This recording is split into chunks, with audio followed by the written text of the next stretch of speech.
24 TV. Toko toujours quand des alaka. C'est Lola. Ma chaîne Nyonso. Na défaut. Bonjour chers internautes, merci de partir. Vous êtes sur News 24, une chaîne qui était mise en Australie en collaboration avec le Grand Journal d'Eric Momba.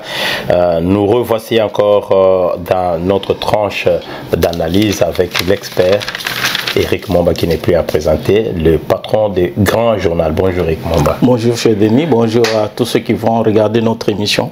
Voilà, nous commencerons d'abord par l'actualité avant d'énoncer notre titre d'aujourd'hui parce qu'aujourd'hui nous parlerons plus des impacts et des options que le Rwanda pourrait avoir après les sanctions, c'est-à-dire comment ils peuvent contourner ces sanctions de la communauté internationale, et cela va éclairer afin que la République démocratique du Congo aussi, qu'on sache qu'est-ce qu'ils peuvent faire pour contrer aussi le Rwanda en soi. Mais nous commençons par l'actualité. Mais qu'est-ce que vous pensez avec tout ce qui se passe, qui se dit, il y a une nomination, il y a en tout cas, le pont s'est pratiquement brisé parce que les gens ont parlé que ça a un seul coin, à une seule région, et puis surtout, il y avait la fille de Félix Tshisekedi Ouamulumba qui était nommé conseiller spécial en matière de sécurité, un truc comme ça, bien conseiller spécial stratégique ou quelque chose comme ça. Christina Tshisekedi a été nommé secrétaire particulier du chef de l'État. Merci. Oui. Et qu'est-ce que vous pensez de cette nomination? Parce que beaucoup, on a suivi les médias, on a dit non, mais pourquoi? Quelle est votre compréhension de tout ça? Bon, mais pour moi c'est un non-événement puisqu'il y a beaucoup de chefs d'État qui ont travaillé avec des membres de famille et qui ont... La question qui a toujours été posée, c'est est-ce que quand on nomme un membre de famille, on peut avoir l'efficacité au niveau de l'action? Puisque l'objectif c'est d'avoir les résultats. Est-ce qu'un membre de famille peut permettre à un chef d'État ou un leader politique ou dans une entreprise d'avoir les résultats? C'est ça la véritable question fondamentale. Quant à savoir si un leader, un chef d'État par exemple peut nommer un membre de famille, les exemples sont légion.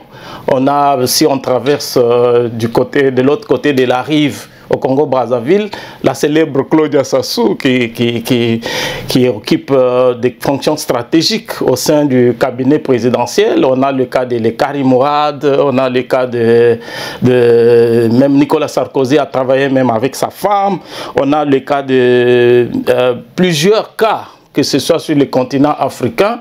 Faure Yadema était ministre du temps où son père était président de la République. Ali Bongo était ministre du temps où son père était président de la République. Qu'est-ce que vous répondez à celui qui dit que c'est du favoritisme? Il n'y a pas de mérite là-dedans.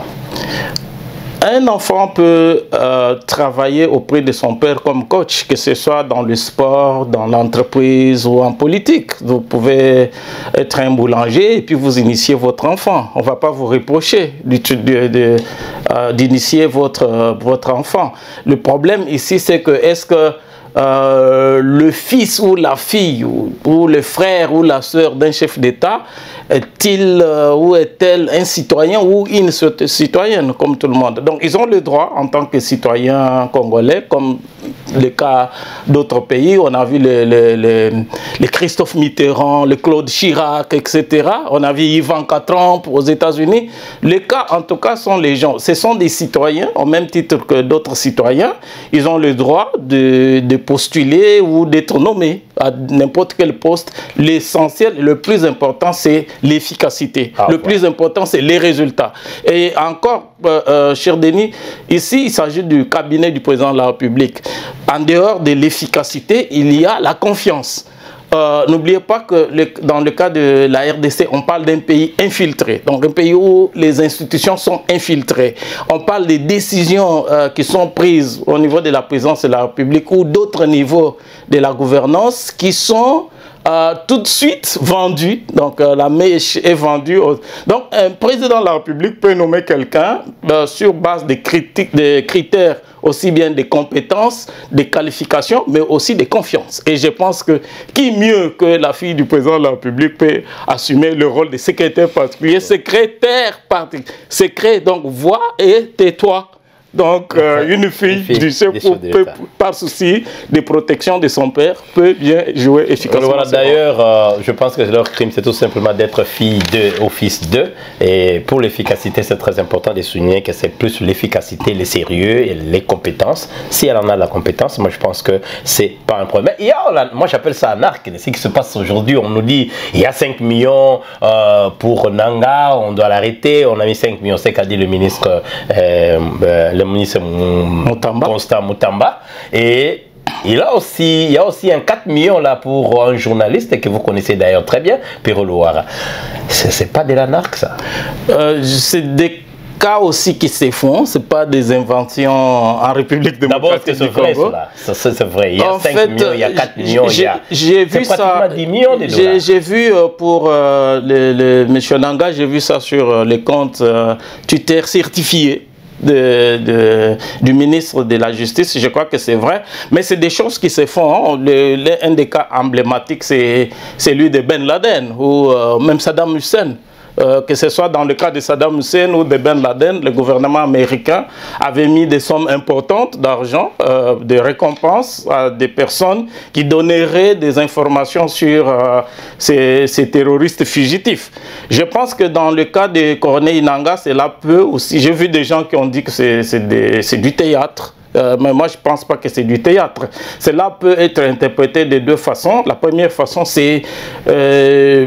de faire peur, donc de dissuader des leaders de ces mouvements qui est qualifié par la RDC, n'oublions pas, comme étant un mouvement terroriste, mais aussi si je tiens compte des cas analogues de Ben Laden ou de Saddam Hussein, ils ont été livrés par leurs proches, c'est-à-dire les proches de Corneille Nangaa vont mettre dans la balance qu'est-ce qu'ils gagnent en étant avec Corneille Nangaa.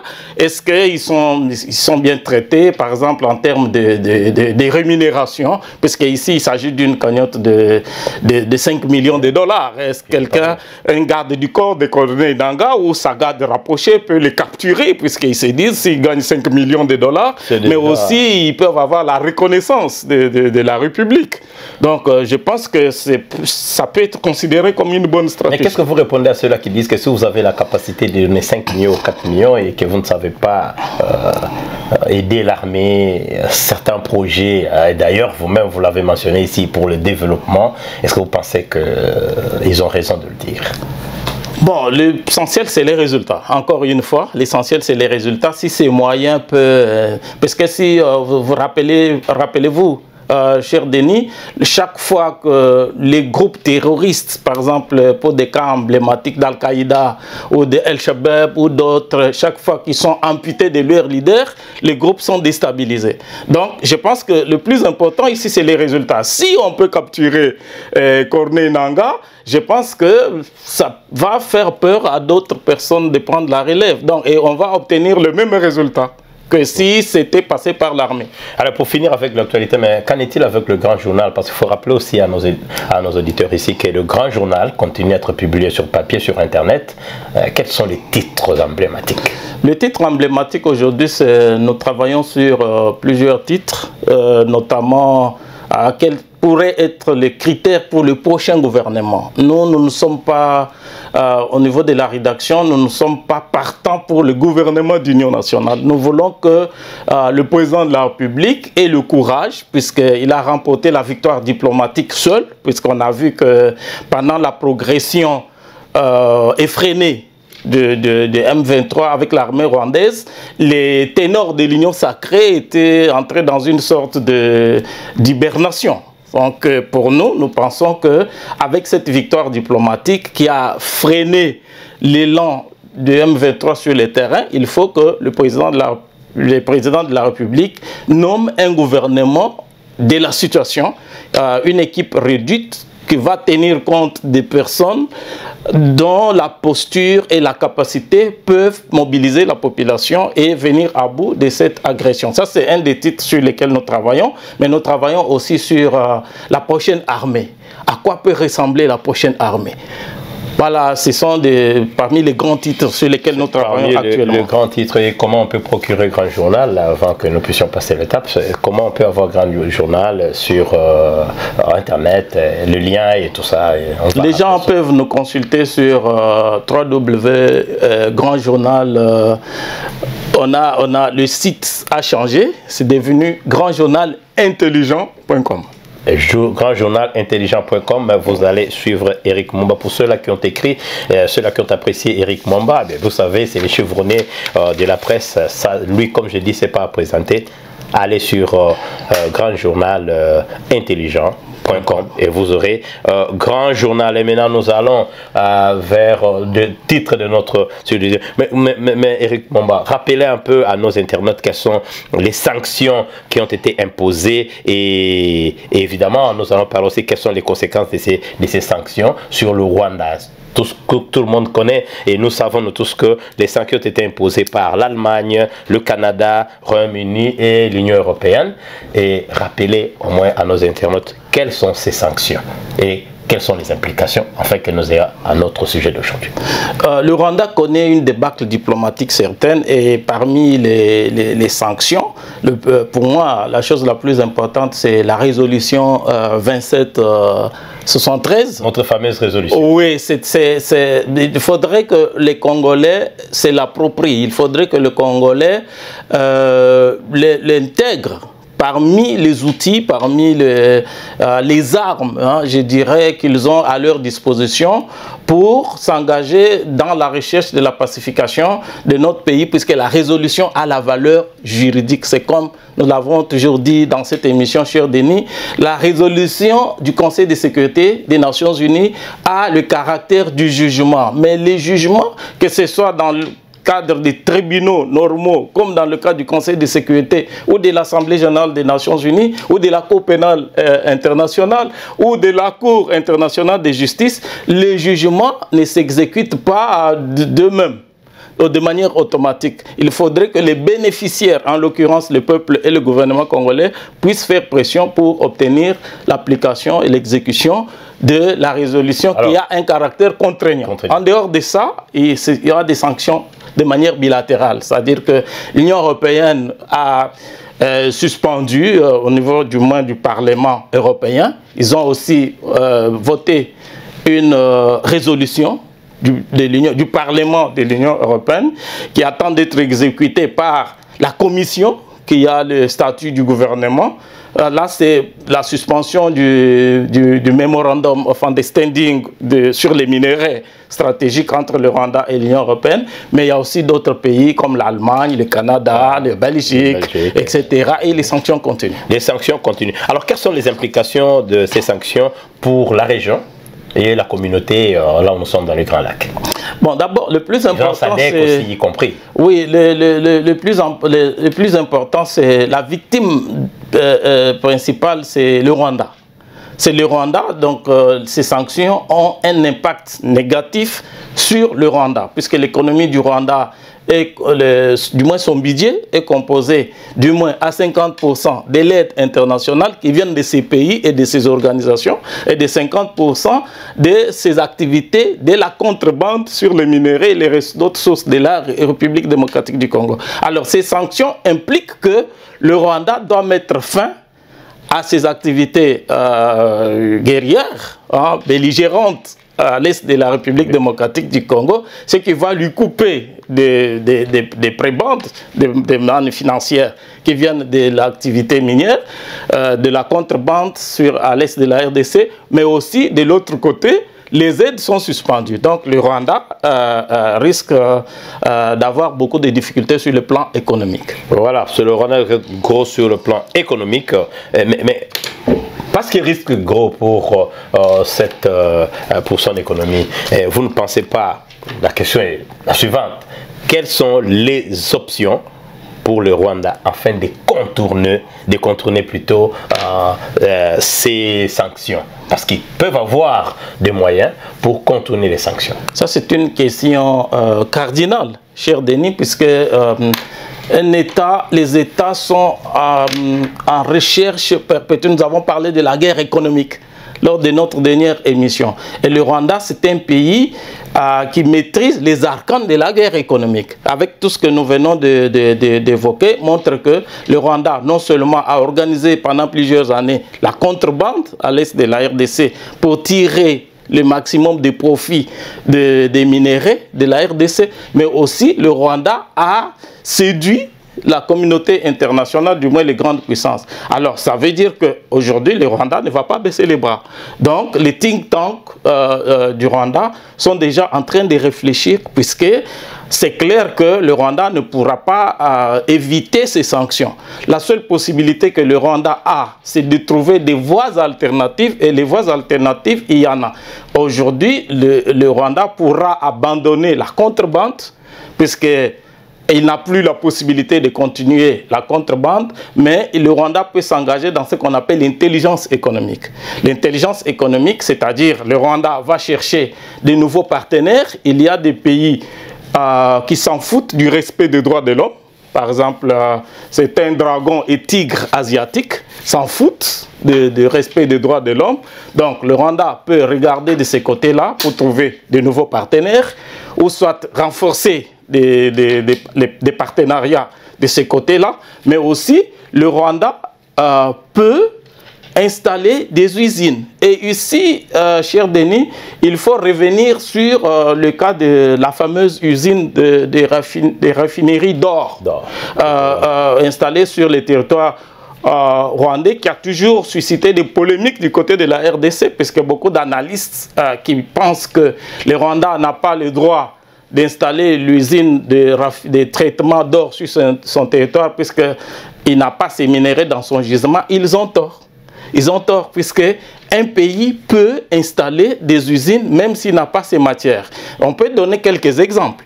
Par exemple, la Côte d'Ivoire. La Côte d'Ivoire avait créé en 1962, s'il vous plaît, la Côte d'Ivoire avait créé la Société ivoirienne de raffinage, la SOCIR, en 1962, dont l'objectif était de raffiner le pétrole, alors que la Côte d'Ivoire n'a jamais exploité le pétrole sur son territoire.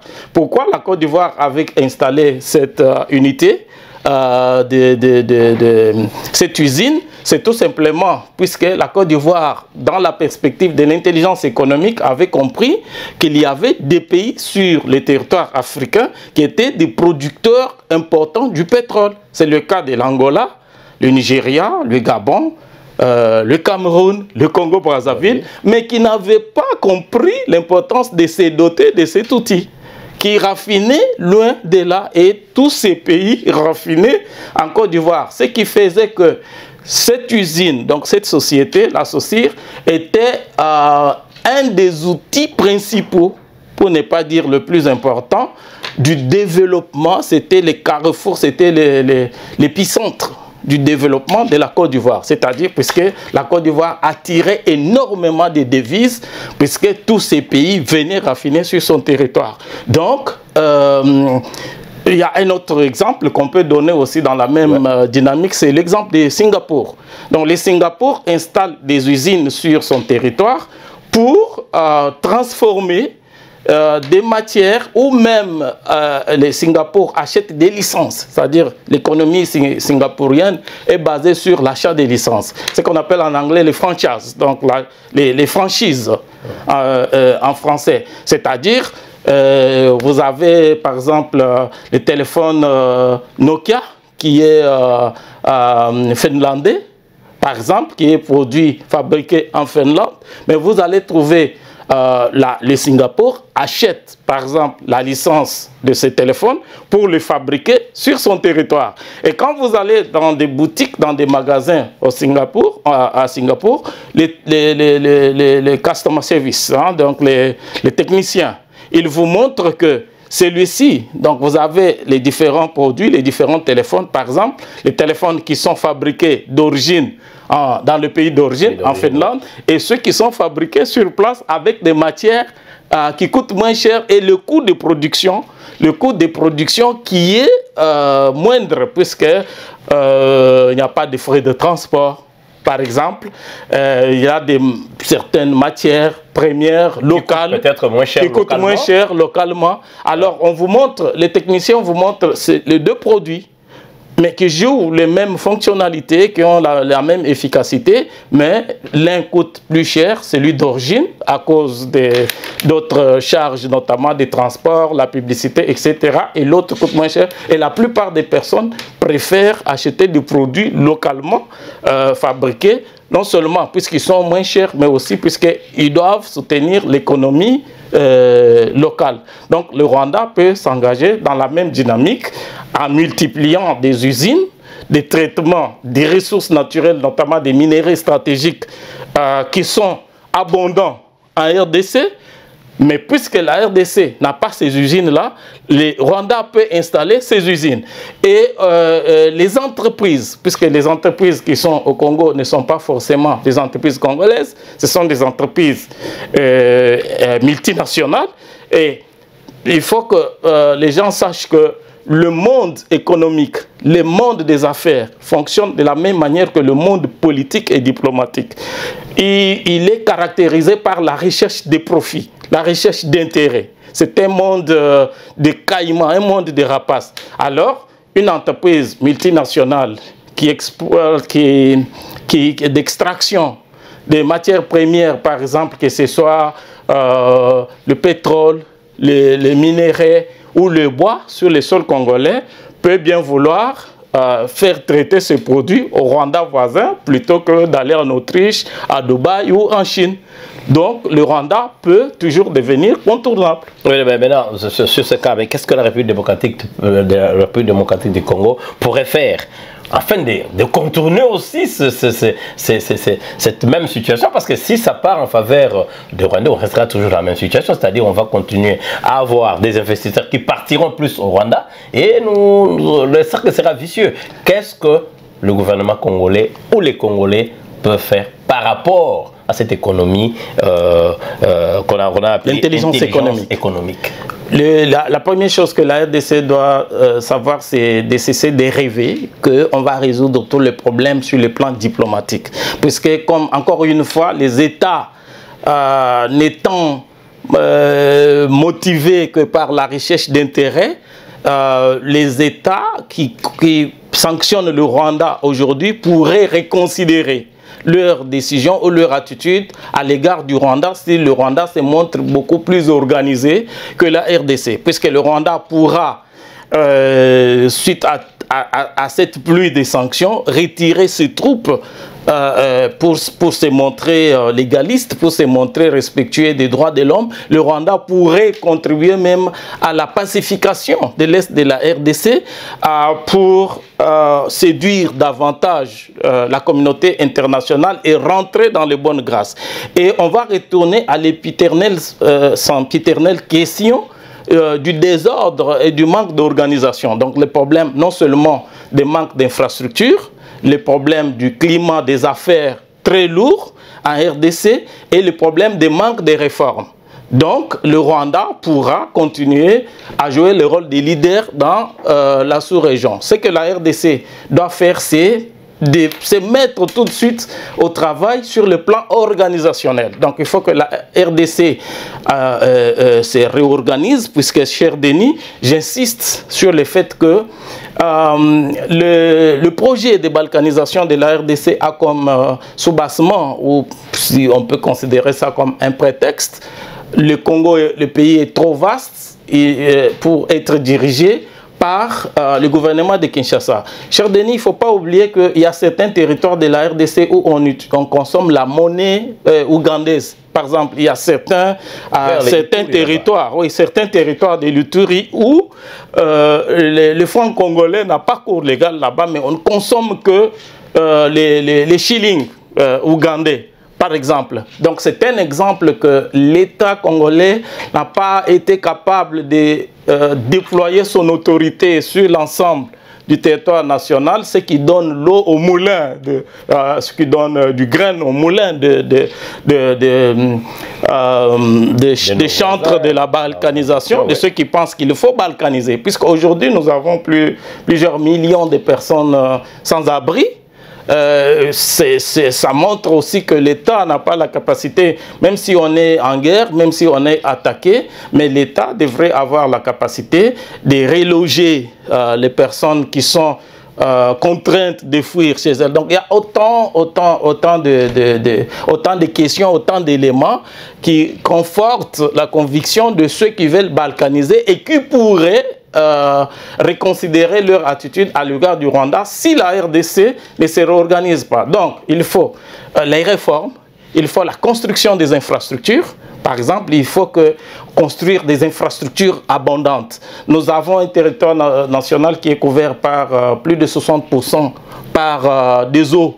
Le fleuve Congo, on a même l'océan, du côté Mwanda, on a le fleuve Congo, on a le lac Kivu, le lac Tanganyika, le lac Mai-Ndombe, on a autant de ressources qui peuvent hydrauliques qui peuvent nous permettre déjà de résoudre les problèmes de circulation en organisant par exemple les transports maritimes, mais aussi en organisant des ports, mais aussi en produisant l'électricité pour industrialiser le pays.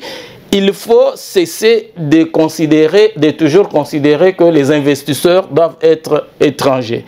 Il est temps que le gouvernement congolais travaille en partenariat avec sa population. Nous avons une pression démographique importante, aussi bien au pays qu'au niveau de la diaspora. Il nous faut créer des investisseurs locaux, des investisseurs nationaux. Donc les premiers investisseurs, les premiers entrepreneurs doivent être avant tout des Congolais. Là, je peux donner aussi quelques exemples. Il y a par exemple une entreprise qui s'appelle CDM pour les gens qui vivent dans le Katanga. CDM se trouve à 25 km de Kawama. C'est un village sur la route Likasi-Kolwezi. Et là, vous avez cette société qui a l'exclusivité de l'exploitation du cobalt dans cette localité. Et quand vous allez dans cette localité, vous allez vous rendre compte que les habitants, il y a tellement de misère que la caractéristique principale dans cette localité, c'est que vous avez les enfants de moins de 18 ans qui sont déjà mères par manque à cause de la misère. Et les habitants font des manifestations, font pression sur cette société de construire des hôpitaux, des écoles et d'autres types d'infrastructures pour la population. Mais moi, je suis allé là-bas pour mener l'enquête afin de savoir comment cette société a été créée.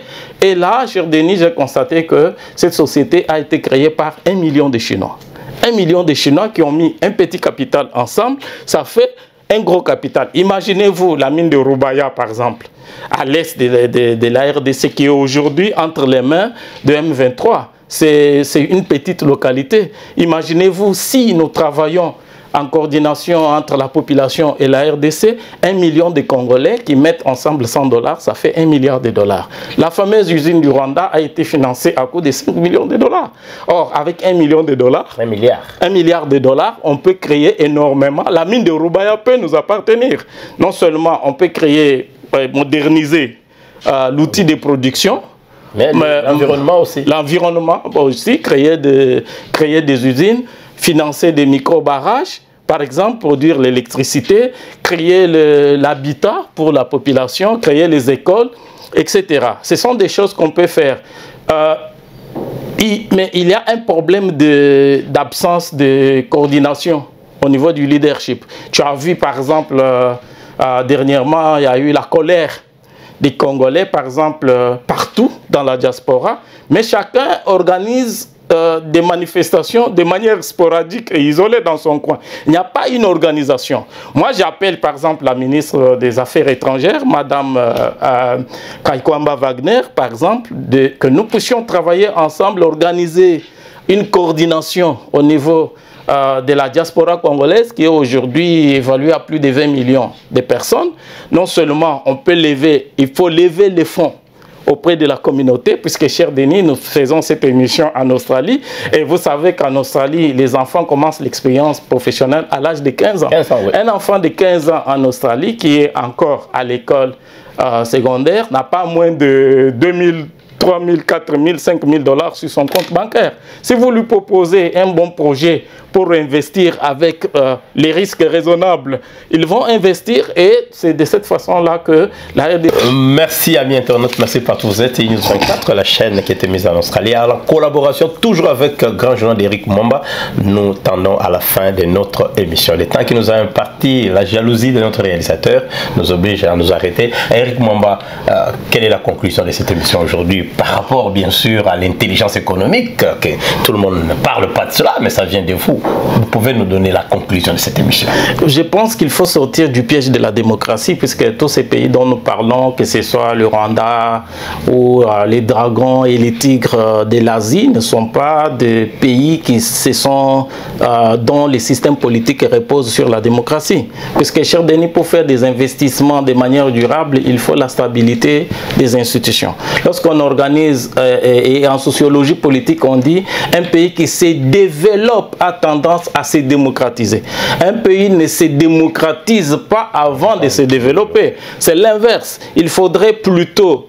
les Congolais sont dans une démarche biaisée puisque les gens se battent pour la démocratie, alors que quand vous regardez tous les pays des vieilles traditions démocratiques sont des pays qui se sont d'abord développés, c'est-à-dire qui se sont dotés des infrastructures solides et avant de s'engager dans la voie des démocraties. Chez Denis, vous pensez qu'un enfant qui n'a pas bien mangé, qui n'a pas passé une nuit dans de bonnes conditions, qui n'a pas rejoint son école dans de bonnes conditions, peut être tolérant lors d'un débat dans une salle de classe? Il faut d'abord résoudre ce qu'on appelle les minimums vital dans le concept des Nations Unies, ce qu'on appelle les baromètres socio-économiques. Ce sont des questions qui doivent préoccuper le gouvernement et les Congolais, et pour le faire, il faut la stabilité des institutions. Or, pour avoir la stabilité des institutions, il faut d'abord mettre entre parenthèses la démocratie. Faisons comme d'autres nations ont fait. En France aujourd'hui, il y a des immeubles qui datent du 15e, 16e siècle. On a eu du mal à mettre des ascenseurs, puisque c'était créé à l'époque. C'est-à-dire que vous avez certaines stations métro en France aujourd'hui où on a du mal à refaire des infrastructures, puisque les infrastructures sont tellement solides, elles sont tellement de bonne qualité, elles coûtent cher, mais ce sont des infrastructures qui centenaires. Oui, des infrastructures. Oui. C'est-à-dire qu'on ne peut pas démocratiser un pays avant. C'est un mensonge des leaders politiques congolais qui vendent du vent à la population en disant nous avons besoin de la démocratie. Ce n'est pas scientifique, cher Denis. Je mets les chercheurs au défi de nous prouver quels sont les pays qui se sont le Singapour est dirigé par un parti unique, même s'il donne les semblants d'être... La Chine, Mao s'était enfermée. Il faut arrêter aussi de penser que vous allez vous développer avec l'argent d'autrui. McKinsey, le cabinet américain, les think tanks américains, qui a permis à Emmanuel Macron de devenir président en France à l'âge de 39 ans, a été créé par 3500 personnes. Donc on venait de parler de CDM, une société chinoise créée par 1 million de personnes. Et ici, je vous donne un cas d'une société américaine, McKinsey, créée par 3500 personnes. Donc nous, les Congolais, nous sommes nombreux, nous sommes intelligents, nous sommes ici, nous sommes aussi bien ceux qui sont au pays qu'ici. Il y a l'exemple de l'Éthiopie, cher Denis, qui a levé 4 milliards 700 millions de dollars auprès de 2 500 000 personnes pour financer le barrage de la Renaissance qui fait de l'Éthiopie aujourd'hui la principale puissance énergétique en Afrique. Donc, nous avons la possibilité de développer notre pays, de devenir, jouer le rôle de leader sur le plan économique aussi bien en Afrique que dans le monde, mais il faut arrêter l'illusion de la démocratie. Il faut que le président de la République aussi comprenne qu'il doit sortir de cette histoire de l'union sacrée. Il faut former un gouvernement, il faut identifier les personnes capables, qui sont bien qualifiées, compétents et qui sont capables de bien gérer les temps et d'apporter les résultats dont le pays a besoin. Merci beaucoup Éric Mwamba. Je pense qu'on parlera de l'union sacrée très prochainement parce que déjà de l'autre côté ça fait un peu de bruit. Merci d'être venu et à nos amis internautes, comme nous avons dit la fois passée, c'est News 24 et Grand Journal Merci d'avoir été patient avec nous. À la prochaine et maintenant on dit au revoir. À bientôt. À bientôt.